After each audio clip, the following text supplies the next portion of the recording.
बिस्मिल्लाहिर्रहमानिर्रहीम इय्याका नअबुदु व इय्याका नस्तईन। तो गाइस अभी एक और हम DNA enveloped virus Epstein Barr virus, ठीक है, एप्स्टेन बार जो कि डीएनए इन्वेलप्ड वायरस है, उसको हम डिस्कस करने लगे। जल्दी से बताऊंगा, एक छोटी सी वीडियो, जितना को मुझे आता है मैं उतना को आपको समझा दूँ। बाकी एक दफ़ा रीड करेंगे, जो रिमेनिंग पॉइंट होंगे वो इंशाल्लाह आप कवर कर लेंगे खुद बा।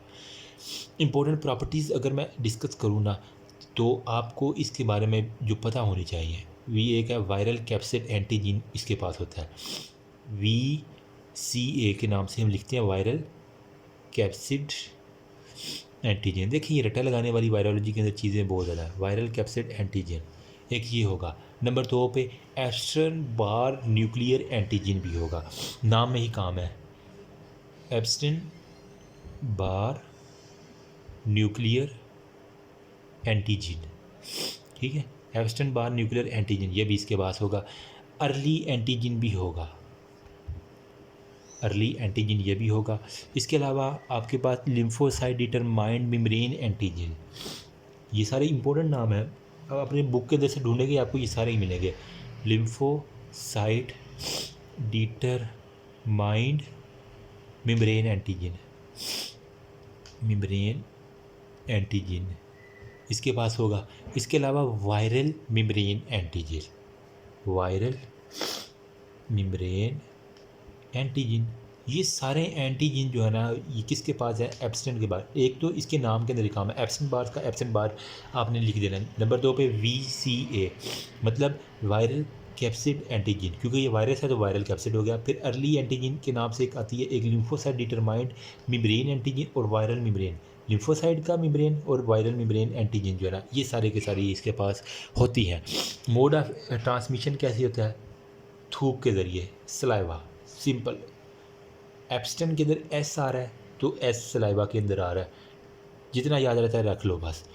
अच्छा, पैथोजेनेसिस क्या है, बेसिकली ये कहाँ पे, फेरेंजियल एपिथेलियम में।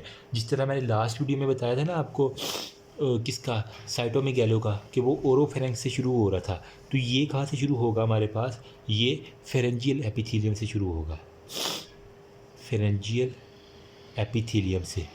अब इसके अलावा कहाँ पे स्प्रेड करेगा, फेरेंक्स के बिल्कुल पास क्या होते हैं, सर्वाइकल लिम्फ नोड होते हैं ना, तो ये सर्वाइकल लिम्फ नोड, परेशान नहीं होना, मैं आपको एक डायग्राम दिखाता हूँ, उसके अंदर इंशाल्लाह आपको क्लियर हो जाएगा। सर्वाइकल लिम्फ नोड में, सर्वाइकल लिम्फ नोड से कहाँ पे जाएगा, जाहिर बात है लिम्फ नोड से उसने वेना के बाद से ब्लड स्ट्रीम के अंदर, तो ब्लड से कहाँ पे जाएगा, स्प्लीन के अंदर। अब आप खुद लगा लें, ब्लड से स्प्लीन के अंदर जाएगा तो क्या करवाएगा, कहीं ना कहीं इसने स्प्लीनोमेगाली तो करवा ही देनी होगी। अच्छा, ये एक किस्म का जो है ना वो कैंसर काजिंग, अगर आपसे पूछ ले तो एप्स्टेन बार वायरस आप टिक करेंगे। मैं एंड पे बताऊंगा कौन कौन सी इंपॉर्टेंट है ना वो करें। अब यहाँ पे क्या है, एप्स्टेन बार वायरस जो है ना वो इस्टेब्लिश करता है, साइटोमेगैलो कहाँ पे इस्टेब्लिश, लेटेंट फेज किसकी इस्टेब्लिश कर रहा था, मोनोसाइट की। लेकिन एप्स्टेन बार जो है ना, ये आपने इंपॉर्टेंट याद करना है MCQs के लिए, बी लिम्फोसाइट जो होता है ना, बार है ना बी, तो यहीं से याद कर लो ना, कैसा दिया, अच्छा नहीं दिया, बी लिम्फोसाइट्स जो होता है ना, इसकी जो होता है ना वो लेटेंसी जो करवा देता है बस। ये जिसको आ गया ना, बड़ा सारा जिसने करके लिख दिया, टिक लग जाना उसका, छोटी छोटी बातें। और ये सर्वाइकल लिम्फ नोड किसको नहीं पता, फेरेंजियल के पास सर्वाइकल ब्लड के पास स्प्लीन के बाद बी लिम्फोसाइट को, या बाहर से याद कर लो बी लिम्फोसाइट, बस इतनी सी बात है।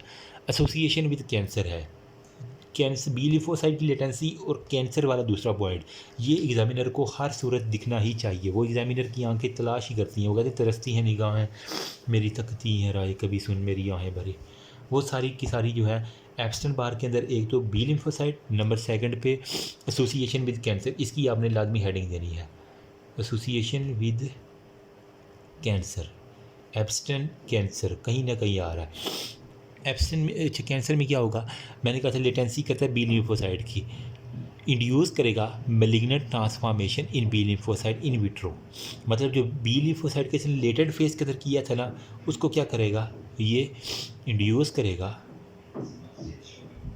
Malignant transformation in B lymphocyte, ठीक है, बी लिम्फोसाइट के अंदर जो है ना ये मेलिग्नेंट ट्रांसफॉर्मेशन करेगा। इन विट्रो कह ले तो ज़्यादा बेस्ट हो जाएगा, लेकिन ये बी लिम्फोसाइट जिसको उसने बाहर से इसको लेटेंट फेज के अंदर किया था, इसी को जो है ना वो फिर ट्रांसफ़र कर देगा मेलिग्नेंट, मतलब जो स्प्रेडिंग वाला कैंसर है ना। इसके अलावा बर्किट बी से बी लिम्फोसाइट, बी से हमारे पास आएगा बर्किट BURKITT, स्पेलिंग खुद देख लीजिएगा यार। बर्किट लिम्फोमा जो होता है ना, इसकी ये भी एक oncogenesis is the function of translocation of CMYC oncogene. CMYC oncogene जो है ना, इसका फंक्शन आता है बर्किट लिम्फोमा के अंदर। एक बात ये जाता है बर्किट लिम्फोमा, आपको ये लफ्ज़ दिखना चाहिए। इसकी वजह से क्या होता है, इन्हांस करता है synthesis of the CMYC protein, ठीक है। CMYC की जो है ना प्रोटीन ये किस्म की है, ये इसकी सिंथेसिस जब इंक्रीज़ होगी तो क्या होगा, हमारे पास पोटेंट ऑन्कोप्रोटीन बन जाएगी। पोटेंट ऑन्कोप्रोटीन हमारे पास बन गई। गुड हो गया कि नहीं हो गया। CMYC Burkitt lymphoma, B lymphocyte का मैलिग्नेंट ट्यूमर, और हमने कहा था उसको लेटेंट फेज के अंदर किसको कहता है, बी लिम्फोसाइट को। ये बातें आपको एप्स्टेन बार के अंदर फिंगर टिप्स के ऊपर आनी चाहिए। क्लिनिकल फाइंडिंग अब मैं जल्दी से बता रहा हूँ, इसका स्क्रीनशॉट ले लेना यार, बाकी बुक से एक दफ़ा पढ़ेंगे तो इंशाल्लाह आपको क्लियर हो जाएगा। थोड़े से बोरिंग से टॉपिक हैं ये वाले वायरसेस वाले, लेकिन हमने पूरी वायरोलॉजी का पेपर नहीं देना, सिर्फ एक पोर्शन का पेपर देना। इस वजह से हमारे टीचर ने भी हमें एक सेलेक्टिव पोर्शन करवाया था। मुझे कुछ कमेंट्स आ रहे थे कि है ना वो उससे करवाएं, लिविंगस्टन से चैप्टर वाइज करवाएं। यार चैप्टर वाइज करवाने बैठ के तो इतनी हमें देर लग जानी। अब टाइम भी देखे, आई थिंक मुझे उस दिन मैसेज आया था कि जनवरी में एग्ज़ाम है। अभी क्या चल रहा है, अक्टूबर चल रहा है ना, तो अक्टूबर से चल रहा है। मैंने अभी फोरेंसिक भी काफ़ी ज़्यादा रहती है मेरी, पैरासाइट लिविंगस्टन भी रहती है। इसके अलावा हमारे पास कुछ टॉपिक रहते हैं फार्माकोलॉजी के, बाकी अल्हम्दुलिल्लाह मैंने अपलोड कर दिए। तो इस वजह से यार सिलेक्टिव जो है ना वो बेस्ट ऑप्शन है कि सारे के सारे को हम टच कर लेंगे। पास क्या मैं कहता हूँ 80% इंशाल्लाह आपके मार्क्स आ जाएंगे।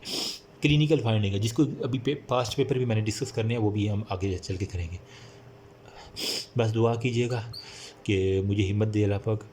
क्लिनिकल फाइंडिंग में अंदर क्या करना है, किस तरह आपको पता चलेगा कि अभी इस बंदे को एप्स्टेन बार वायरस हो चुका है। करना कुछ भी नहीं है, एक तो इन्फेक्शियस मोनो न्यूक्लियोसिस हो जाएगा, एक बात ये होगा। नंबर 2 पे नेज़ोफेरेंजियल कार्सिनोमा, मैंने कहा था ना कैंसर से रिलेटेड है।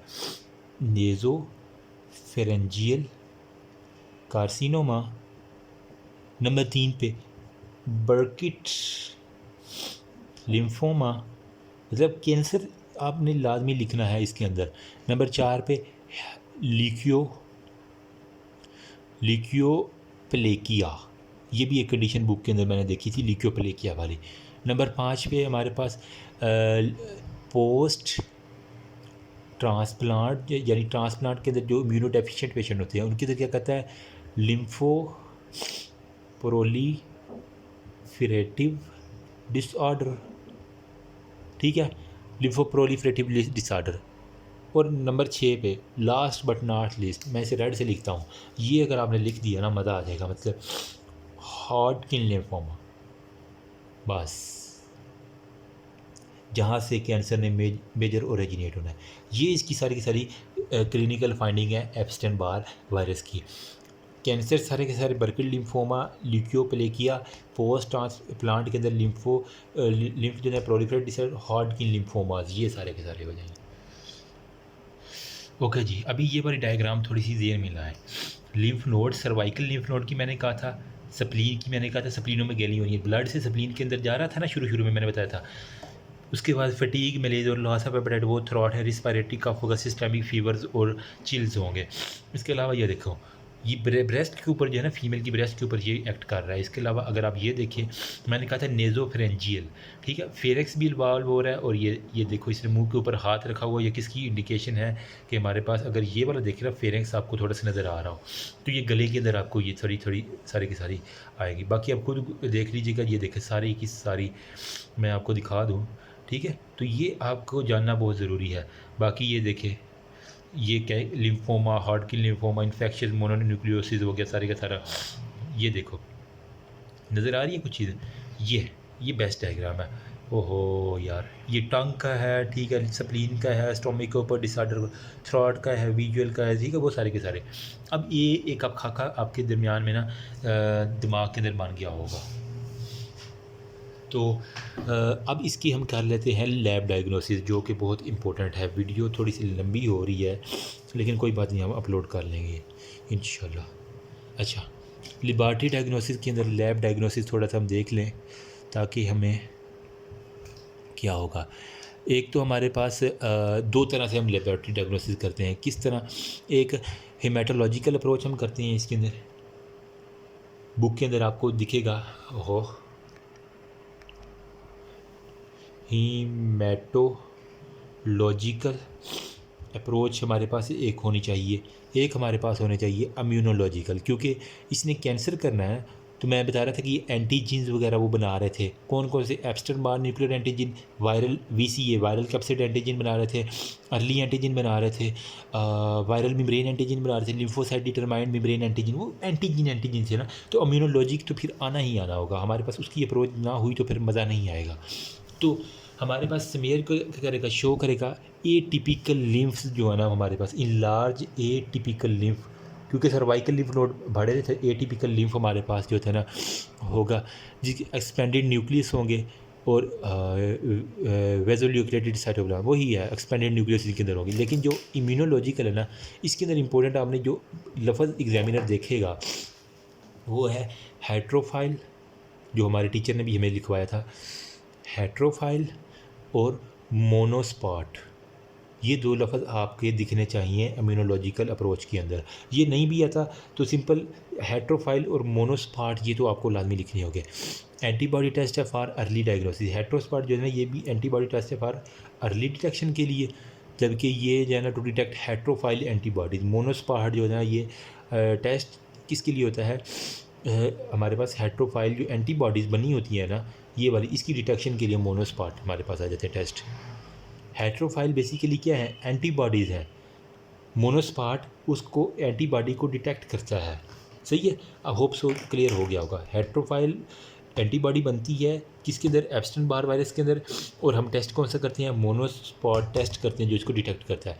इसके अलावा EBV जो एंटीजन मान रही थी ना, उसकी डिटेक्शन हम करने हैं, एंटीबॉडी टेस्ट। इसके अंदर क्या होगा? IgM और IgG, ठीक है। ये दो जो है ना वो डिटेक्शन करनी है, मतलब कि वायरल कैप्सिड एंटीजन। IgM के अंदर वायरल कैप्सिड एंटीजन से रिलेटेड है, जो एंटी बॉडी रिस्पॉन्स करता है वो early response IgM। Early response जो होगा IgM, लेकिन जो देर से रिस्पॉन्स आएगा हमारे पास वो IgG का वायरल एंटीजन के साथ जो है ना रिस्पॉन्स आएगा। ये बहुत दो बातें आपने लिख देना कि IgM VCA antibody response, IgM का VCA एंटीबॉडी के साथ रिस्पॉन्स, फिर IgG का VCA antibody response. IgM VCA का रिस्पॉन्स जल्दी आएगा, IgG और VCA मतलब वायरल कैप्सिड एंटीजन रिस्पॉन्स, इन दोनों का रिस्पॉन्स लेट आएगा। अगर मैं इसको मेरे ख्याल में मैं मिक्स कर गया हूँ, ठीक। IgM इसके साथ VCA का जो है ना रिस्पॉन्स वो अर्ली डिटेक्शन करेगा। IgG और VCA का रिस्पॉन्स वो जो हमारे पास होता है ना, क्या कहते हैं, प्रायर रिस्पॉन्स, जो प्रायर इन्फेक्शन है। सही है, बस यही बात है। फ्लोरिसेंट एंटीबॉडी जो है ना, एक वो टेस्ट होता है जिसके अंदर हम लिम्फोसाइड की डिटेक्शन करते हैं, फ्लोरिसेंट टेस्ट जो होता है ना, ये सारे के सारे जो है ना इसके थे लेबॉरेटरी डायग्नोसिस। नेक्स्ट हम जो है ना वो पॉक्स वायरस डिस्कस करते हैं। यार इतना ही मुझे आता था, अगर मुझसे कोई गलती हुई है तो आप कमेंट सेक्शन में बता सकते हैं। बाकी एक दफ़ा खुद आप रीड कीजिएगा, इंशाल्लाह आपको क्लियर हो जाएगा। थैंक यू सो मच, अल्लाह हाफिज़।